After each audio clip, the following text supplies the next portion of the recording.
Ngayon, ang tanong ng ilan ay, Kuya Rod, kung paano ba pag nakarating na kami dyan, paano ba yung sistema ng promotion dyan sa Canada at pwede mo ba na i-promote yung sarili mo katulad ng sa ibang bansa o katulad din ng sa atin na kailangan mo ng mga rigorous papers, documents para ma-promote ka. Ngayon, paano kung nandito ka na sa Canada at nais mo na magkaroon ng promotion? Paano ba yung sistema ng promotion dito sa Canada? At tulad na sa Pilipinas, mayroon ding sinusunod na sa sistema, syempre, pero kakaiba ang sistema ng promotion dito sa Canada kasi mayroon tayong tinatawag na self-promotion. Kasi pag sinabi nating self-promotion, napakainam nito sa iyong career. Pero sa Pilipinas, pag sinabi nating self-promotion, parang napaka-selfish mo, hindi po ba? Ibig sabihin kasi ng self-promotion, kung minsan sa Pilipinas, kung sino yung may kilala at lalapit sa may kilala at ilalapit niya yung kanyang sarili doon, magkakaroon siya ng mas magandang posisyon o mas mataas na posisyon. O kaya naman, kung halimbawa, kung sino lang yung may mga trainings, kung sino lang yung may mga tinatawag nating may mataas na edukasyon, sila lang kung minsan yung nagkakaroon ng promotion. But here in Canada, it's kind of different kasi medyo maiiba yung konsepto natin sa self-promotion, ano? At yun ang pag-uusapan natin. Ang pag-uusap natin ay hinalaw pa rin natin sa Randstad, Canada, Why Self-Promotion is Good for Your Career, na ilathala noong March 16, 2022. Yes, so nakaraan pa yung lathalain na ito, pero up to date pa rin siya sa kasalukuyan at magiging ito pa rin kung susunod na mga taon, sa mga susunod na panahon, up to date pa rin siya. Kasi po, ang napakahalaga dito sa Canada o sa labor market dito sa Canada, dapat marunong ka sa tinatawag nating mga ways din kung paano magkaroon ng self-promotion. Napakahalaga ito sa pag-unlad ng karir mo bilang isang manggagawa dito sa Canada kasi syempre naman nagtatrabaho ka pero hanggang doon ka lang. So kailangan din talaga na magkaroon ng promotion at paano ba yung sistema ng self-promotion dito sa Canada. At yun ang ating titignang mabuti kung paano ninyo may po-promote yung inyong sarili pagdating nyo na dito, lalong-lalo na ikaw na nag-a-apply dito sa Canada at para malaman mo yung iba't ibang gawi ng promotion dito sa Canada. Ang sabi po dito, there is nothing wrong with a little self-promotion from time to time, especially if you're considering a career move. In fact, promoting yourself can be a key success factor in getting noticed for that promotion you want or you wanted, or getting noticed by prospective employers and recruiters. In a time where competition for job is fierce, you have to do everything you can do to help yourself stand out from the crowd. Self-promotion, when done the right way, can help you get noticed. Here, we'll talk about why self-promotion is good for your career and tips to do it properly. Kaya tulad ng sinabi natin, ang self-promotion ay medyo mainit na usapin pagdating sa tinatawag nating labor market dahil o sa job site mismo dahil kumbaga parang nagiging ikaw ay selfish na sarili mo lang iniisip mo, but not in this case dahil ina-accept ng mga employers o ng mga institutions yung tinatawag nating self-promotion as long as nakaya mo, no? Katulad ng sinabi natin, pag sinabi kasing self-promotion dito sa Canada ay ini-entice mo yung sarili mo o kaya naman ginagarantihan mo na yung susunod na step ay kaya mong gawin. For instance, ikaw ay nasa warehouse and then ang trabaho mo ay bagger ka o kaya naman taga-lift ka ng mga boxes o kaya naman taga-transfer. So, kumbaga sa front ka. And then, suddenly, naisipan mo na gusto ko ng promotion. Gusto ko na humawak ng machine, ng forklift. Gusto ko maging forklift operator. And then, i-challenge mo yung sarili mo na makapag-aral, makapag-training na as a forklift operator. And then, i-challenge mo din yung employer mo o kaya naman yung supervisor mo na gusto ko maging forklift operator. Can you give me a training or something like that, certification para karoon ako lisensya makahawak ng forklift, ng machine. And then, of course naman, sabi natin, may accommodation talaga dito sa Canada. Hindi nila sasabihin na hindi ka po pwede dyan. But they will encourage you na, okay, dito ka, sige, magte-training ka, gusto mo dito, ito-challenge ka namin na mag-aral as a forklift operator, and then they will give you a chance. And then kailangan, dapat syempre ipasa mo yon. So, kapag nagkaroon ng position, open position, di pwede kang ipasok doon. And then suddenly, naisipan mo na kaya mo pala maging supervisor, hindi ba? So, i-challenge mo na naman yung sarili mo na magkaroon ng tinatawag nating certification as a supervisor ng area na yon. So, magti-training ka, mag-aaral ka, and then hindi naman mag-aaral, kundi kailangan based from your experience, seniority din kung minsan, ano? O karamihan, seniority talaga. So, may seniority ka na doon, ikaw na pinakamatagal doon, so pwede ka na maging supervisor or based from your training. So, pwede naman talaga yung ganon. So, ano ba yung mga benepisyo ng pagkakaroon ng tinatawag nating self-promotion? Ang kaibahan kasi dito sa Pilipinas, ini-encourage nila na magkaroon ng self-promotion, no? At binibigyang halaga nila, ibig sabihin kapag sinabi kasi natin self-promotion, interesado ka talaga doon sa gawain na yan. For instance, yung isang kasama ko, sabi niya, parang gusto kong maging supervisor. Parang ang dating natin sa kung nandun pa lang tayo sa Pilipinas, ang mentality kasi natin, ano ba yan? Ang feeling naman to, parang gano'n, di ba? Pero dito kasi, pag sinabing gano'n, ibig sabihin, kaya niya. So, ang ginawa, okay, bigyan ka namin ng chance na maging supervisor. So, binigyan siya ng chance na maging supervisor. So, pero dapat, i-maintain mo yung gawain ng isang supervisor at ma-maintain mo yung standard as a supervisor. Talagang ginagawa mo yung, ibig sabihin, ginagawa mo yung gawain bilang isang supervisor. Parang ganon. So, tignan natin kung bakit mahalaga yung tinatawag nating self-promotion, ano? Number one, it helps you focus. Dahil sa in-encourage mo yung sarili mo na gawin yung isang bagay na yon, i-promote mo yung from level 0 to level 1 to level 3, nandun ka na ngayon sa punto na, okay, dito yung scope ng aking trabaho. So therefore, malalaman mo na ngayon yung talagang nature ng trabaho mo, malalaman mo na kung saan yung scope ng trabaho mo, parang gano'n, ano? So ibig sabihin at nangangahulugan na kayang-kaya mo talaga yung gawain na kinuha mo at naiatang sa iyo. Oh, tama yun. Mabuboost kasi yung moral, yung confidence na, okay, nandito na ako. Okay naman, from level 1 to level 2, nandito na ako sa level na ito. Ibig sabihin, kayang-kaya ko palang gawin. Kayang-kaya ko palang maging isang forklift operator. Therefore, pagbubutihin ko ito. Kaya ko pala ito. So, on the next level, so mag-i-aim ka pa ng mas mataas doon dahil kinaya mo yung kumbaga, yung first level as a forklift operator. Halimbawa naman sa restaurant, kaya ko pala maging receiver ng mga customers. Kaya ko pala maging food service attendant. And then suddenly, magiging supervisor food service counter attendant. Parang ganon. So, it comes to the level, no? Yung confidence mo. The next one, talent is not always recognized. Tama po yan. Marami sa atin na hindi nare-recognize. Sa dami ba naman ng crowd dito sa application na ito, sa mga nag-a-apply po papunta sa Canada, sa dami ng application ng promotion na yon, napakarami talaga na yung tinatawag nating competition, no? Sa competition, mahalaga na mag-stand out ka. Ano ba yung meron ako na wala sila? Parang ganon.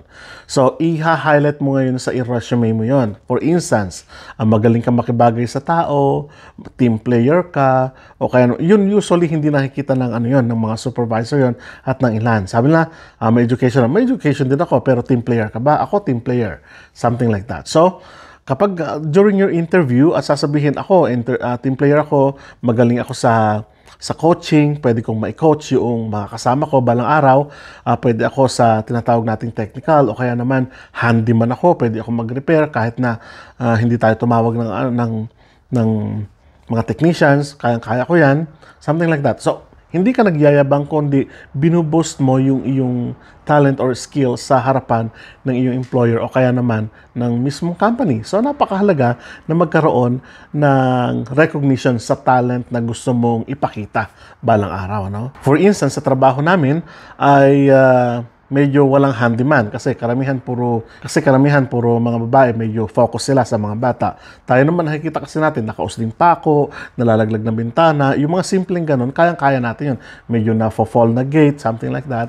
Kayang-kaya natin gawin yun. So ang sinasabi ko, I can do that, pero hindi ko kailangan ng promotion. So, ibig sabihin, dun pa lang, sasabihin ng employer mo o ng supervisor mo, kailangan natin itong tao nito kasi may skill siya sa ganitong punto, sa ganitong way, sa ganitong aspect, sa ganitong spot, something like that.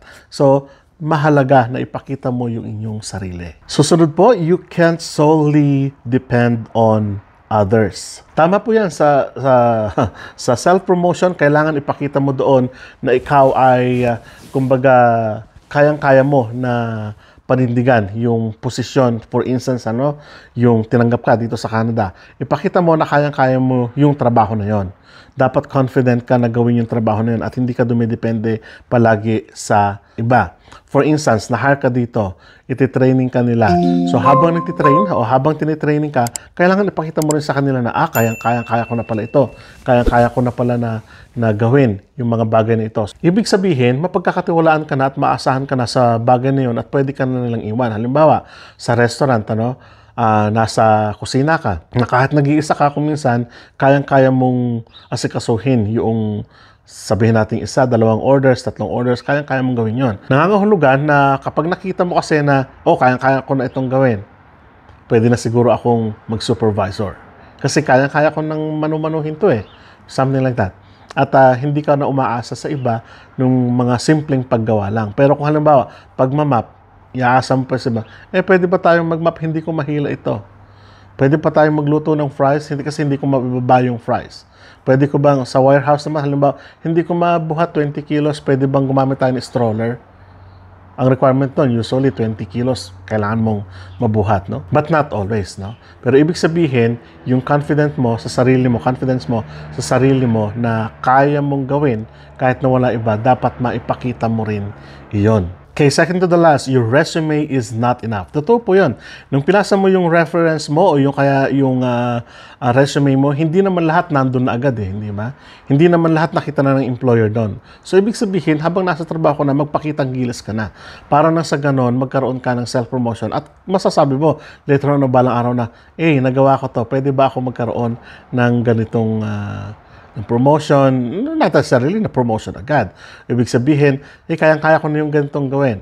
Alam niyo po kasi dito sa Canada, kung minsan binabandera nila yung mga nagawa nila. For instance, dito sa aming center, tinulungan ko yung magulang na pumasok kasi naligaw siya. Sasabihin naman ng employer mo, napakahusay naman kasi natulungan mo yung isang family na mahanap yung kwarto ng isang anak. Sasabihin mo naman, ginawa ko yung gate. Kanina kasi medyo, risky sa mga bata. Napakainam naman, ginawa mo yung gate kasi risky talaga sa mga bata yan.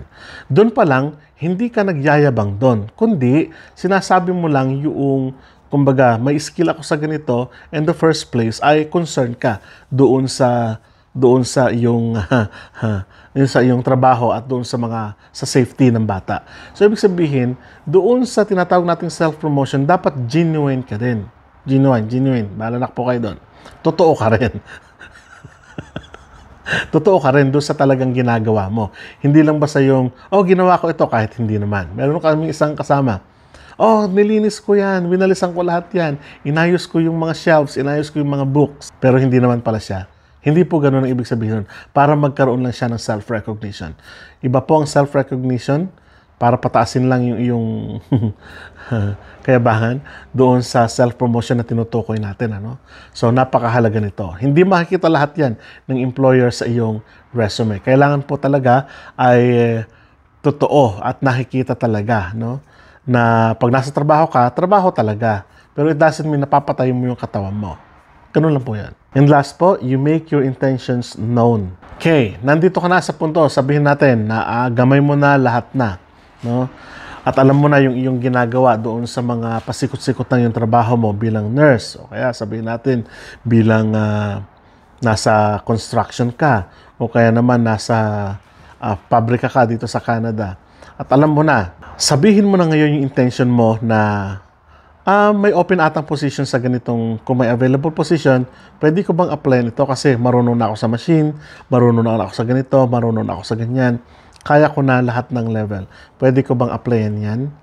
Sasabihin naman ng supervisor mo, you can try. You can always try. So kapag nakuha ka, that's it. Mayroon ng self-promotion doon. So ibig sabihin, kung tatahimik lang kasi tayo na, ay sana gusto ko yun. Ay sana ako nag-apply doon. Ay sana. Pero hindi mo naman sinasabi yung intention mo bilang hindi ka nagre-risk. Hindi ka nagte-take ng risk doon sa promotion na yon. Walang mangyayari. Okay. May offer sa amin as a supervisor, as a director actually ng isang center. dito sa YMCA. Pero sa akin, hindi ko tinanggap. Bakit? Masyado nang malawak ang coverage ng trabaho. And at the same time ay, kumbaga, yung kasing sahod doon sa position na yon ay kaunti lang ang itataas mo, no? At syempre, marami pang ibang factor. So, in-offer nila sa akin yon, pero sabi ko, although hindi ako nagsasabi sa kanila, in-offer nila sa akin kasi I'm level 3 and then high school teacher pa nga ako dati at meron pa akong experience sa restaurant, parang ganon. So, yung mahalaga kasi dito, yung tinatawag nating communication doon sa mga parents. So, nakikipag-usap. So, kaya natin makipag-usap sa parents. Yun ang nakita nila. Pero sabi ko sa mga kasamahan ko, I don't like to be involved in that. Kasi, mas malawak na yan. What am I right now, ay masaya ako. Bakit?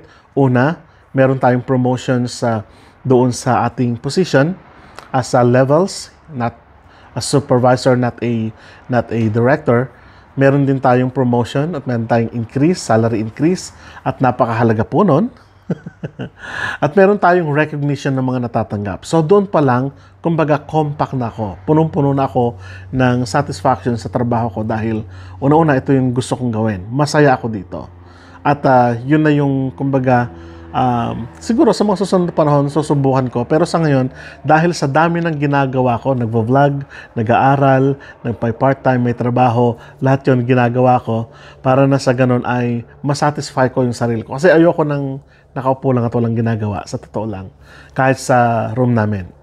So nakita nila yon, kaya ini-encourage nila ako na mag-apply for a position as a director, pero sabi ko sa iba na muna. Kasi masaya ako dito sa kinatutuntuhan ko ngayon at meron namang lateral promotion, no? Nag-self-promote kami, halimbawa, ito yung self-promotion ko naman. Sabi ko sa kanya, gusto kong hawakan yung kinder class. So, okay, binigay sa amin, pinahawak sa akin yung kinder class. Sabi ko, gusto kong kasama itong tao na ito. Mamimili ka sa 3. So, tao 1, tao 2, tao 3. So, pinili ko yung magiging gustong kasama doon at pinagbigyan ako ng director namin. Doon pa lang, nakita nila yung intention ko is genuine, true, totoo. Ibig sabihin, ibibigay nila sa iyo yung mga kagustuhan mo, yung mga kahilingan mo. Basta available po yun. So, ano masasabi ko sa trabaho ko ngayon? I am very much satisfied. At mayroong lateral promotion. Meron din po tayong self-promotion. Yun po ang ibig sabihin kapag nandito kayo sa workplace dito sa Canada. Be it known yung interest niyo.